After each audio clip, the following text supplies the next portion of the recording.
मराठा समाजाच्या आरक्षणाच्या संदर्भात आणि मनोज जरांगे पाटील यांचं उपोषण आणि इतर जे काही आंदोलन सुरू आहे या पार्श्वभूमीवर अतिशय महत्त्वाची अशी उपसमितीची बैठक मी देखील आज अटेंड केलेली आहे आणि या बैठकीमध्ये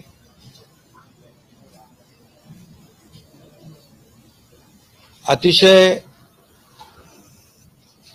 तपशीलवार चर्चा त्या बैठकीत झाली। त्यामध्ये जस्टिस शिंदे साहेबांची जी कमिटी आपण गठीत केली होती जुन्या कुणबी नोंदी शोधण्यासाठी तपासण्यासाठी, त्या कमिटीने एक प्रथम अहवाल जो आहे तो आज आमच्याकडे सादर केलेला आहे। तो उद्या आम्ही कॅबिनेटमध्ये घेऊन तो स्वीकारून त्याचा पुढचं जे काही जी प्रक्रिया आहे ती आम्ही करणार आहोत। जस्टिस शिंदे कमिटीमध्ये जवळपास 1,72,00,000 कागदपत्रांची केसेसची तपासणी झाली आणि त्यामध्ये 11,530 कुणबी नोंदी जुन्या नोंदी आढळून आलेल्या आहेत आणि त्यांनी संपूर्ण सविस्तर अहवाल देखील सादर केला आणि फार जुने जुने रेकॉर्ड तपासले। त्याच्यामध्ये काही रेकॉर्ड्स उर्दू मधले, काही मोडी लिपीमध्ये देखील सापडले आणि पुढे देखील त्यांनी हैदराबादमध्ये जे जुने पुरावे नोंदी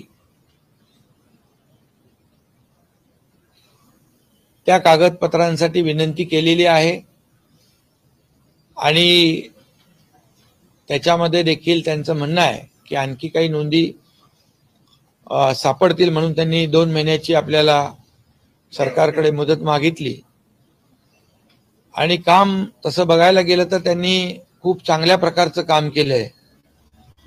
म्हणजे अनेक पुरावे तपासले, 1, 2, 3 असे 15-16 पुरावे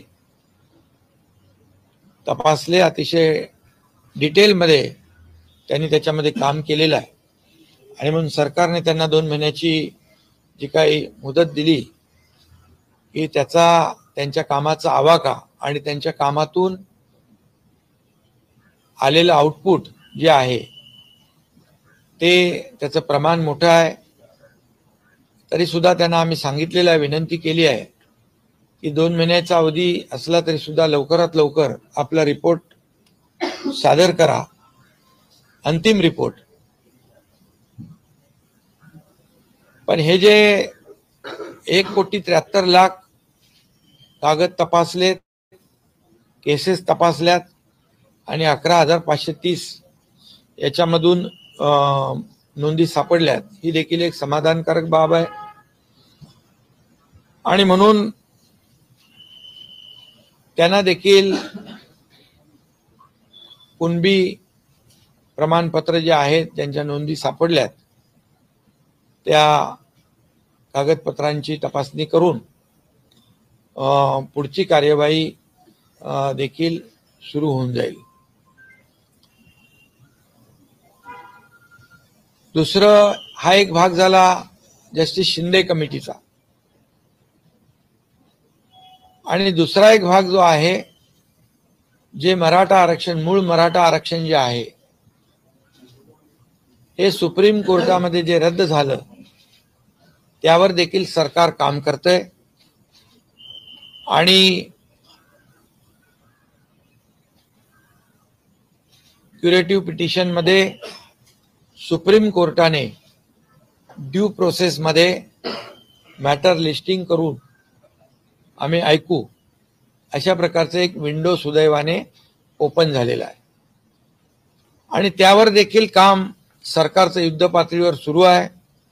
आज मागासवर्ग आयोगाचे अध्यक्ष निरगुडे साहेब होते, त्यांची कमिटी त्याच्यावर काम करते. त्यांना जी काही लागणारी मदत जी आहे ही पूर्णपणे सरकार उपलब्ध करून देईल आणि रिजन वाईज त्यामध्ये ज्या तज्ज्ञ संस्था आहेत या तज्ज्ञ संस्था त्यामधून त्यांना मदत करतील. पूर्ण मॅन पॉवर, जे जे काय आवश्यक असेल स्टाफ, आणि ज्या संस्था विश्वसनीय संस्था आहेत ज्यांनी यापूर्वी देखील काम केलेलं आहे अशा संस्थांच्या माध्यमातून युद्ध पातळीवर ते इम्पिरिकल डेटा जो आहे तो त्याचं एक्सरसाइज आणि गोळा करण्याचं काम होईल. आणि मराठा समाज मागास कसा आहे हे सिद्ध करण्यासाठी या क्युरेटिव्ह पिटिशनच्या माध्यमातून आपल्याला ते उपयुक्त ठरेल. कारण त्याच्यामध्ये ऑर्डर करताना सुप्रीम कोर्टाने मागे आपलं आरक्षण रद्द करताना ज्या काही त्रुटी काढलेल्या आहेत त्या त्रुटी दूर करण्यासाठी देखील आज आम्ही जस्टिस निवृत्त न्यायाधीश गायकवाड साहेब, निवृत्त न्यायाधीश भोसले साहेब आणि जस्टिस शिंदे साहेब याची एक ॲडवायझरी बोर्ड म्हणून ती एक आम्ही स्थापन केलंय. कारण गायकवाड साहेबांचा पहिला रिपोर्ट त्यांचा होता, दुसरा रिपोर्ट भोसले साहेबांचा होता आणि जस्टिस शिंदे तर आता त्याच्यावर काम करतायत. त्यामुळे तो एक आम्ही निर्णय आज घेतलेला आहे. ही कमिटी जी आहे महत्वाची 3 जस्टिस निवृत्त न्यायमूर्तींची, ही सरकारला क्युरेटिव्ह पिटिशन आणि टिकणारं मराठा आरक्षण हे देण्या संदर्भामध्ये मार्गदर्शन करेल आणि मागासवर्ग आयोगाला देखील मदत करेल अशा प्रकारचा निर्णय झाला.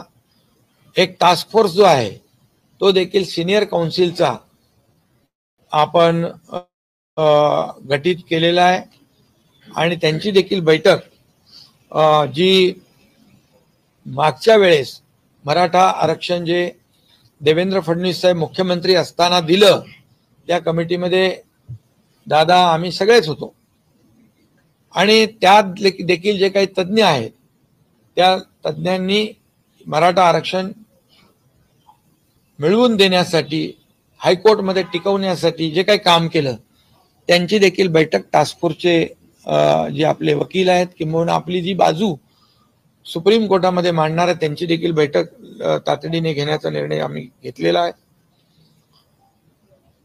आणि एकंदरीत हा डाटा गोळा करण्यासाठी रिजन वाईज म्हणजे टाटा इन्स्टिट्यूट असेल, गोखले इन्स्टिट्यूट आहे, असे अनेक जे काही नामवंत आहेत, विश्वसनीय संस्था आहेत, त्यांची मदत आम्ही या ठिकाणी घेणार आहोत.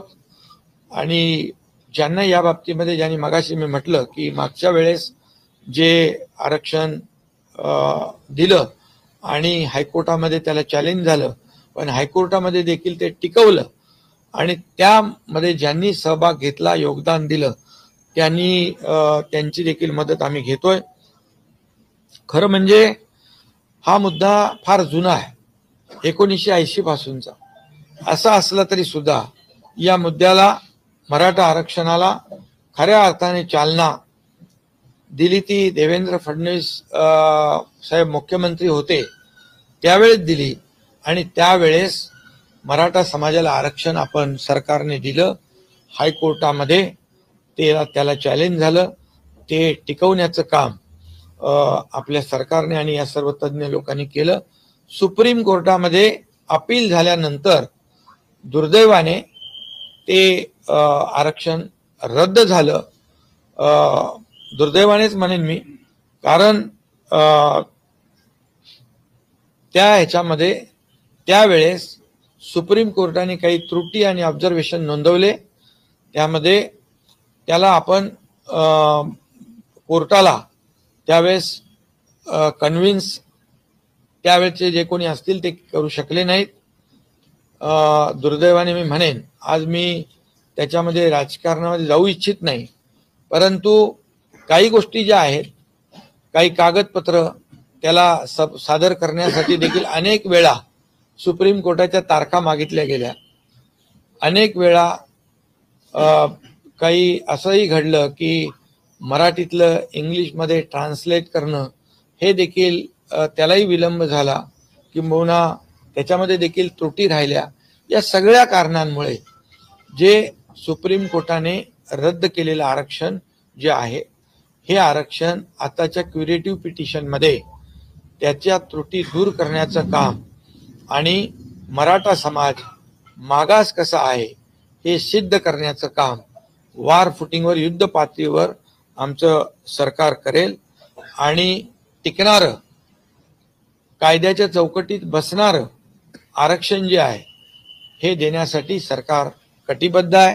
सरकारने जबाबदारी घेतलेली आहे. सरकारची जबाबदारी मी जाहीरपणे व्यक्त केलेली आहे. आणि त्यामुळे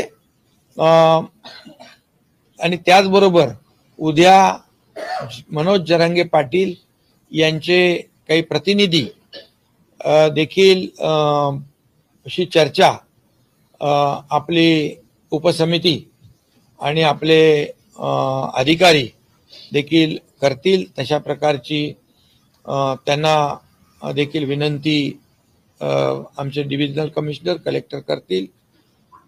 माझी एवढीच विनंती आहे की 58 मोर्चे गेल्या वेळच्या आरक्षणाच्या वेळे या राज्यामध्ये निघाले.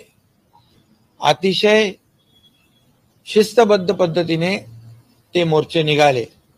त्या मोर्चाला कुठेही गालबोट लागलं नाही आणि त्यामुळे लाखांचे मोर्चे काढून देखील कुठेही न्याय व्यवस्था, राज्यातली शांतता, जी काही कायदा सुव्यवस्था जी आहे ती धोक्यात आली नाही.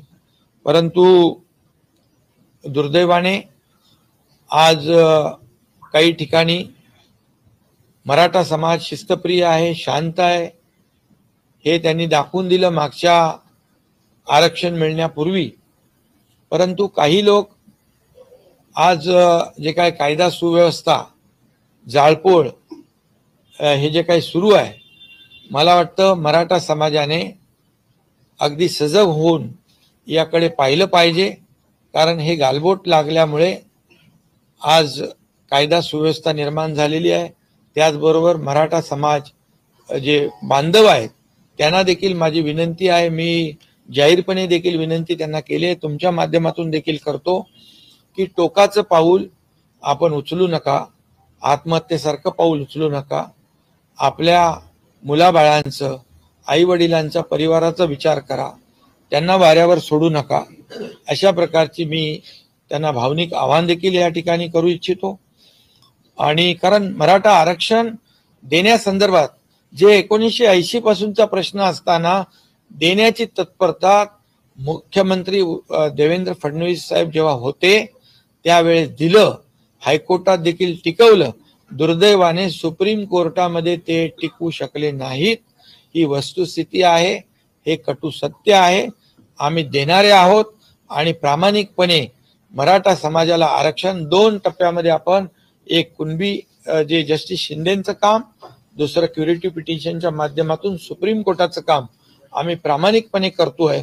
आम्ही कुठल्याही परिस्थितीमध्ये कुणालाही आम्ही फसवू शकणार नाही, फसवणार नाही, फसवू इच्छित नाही.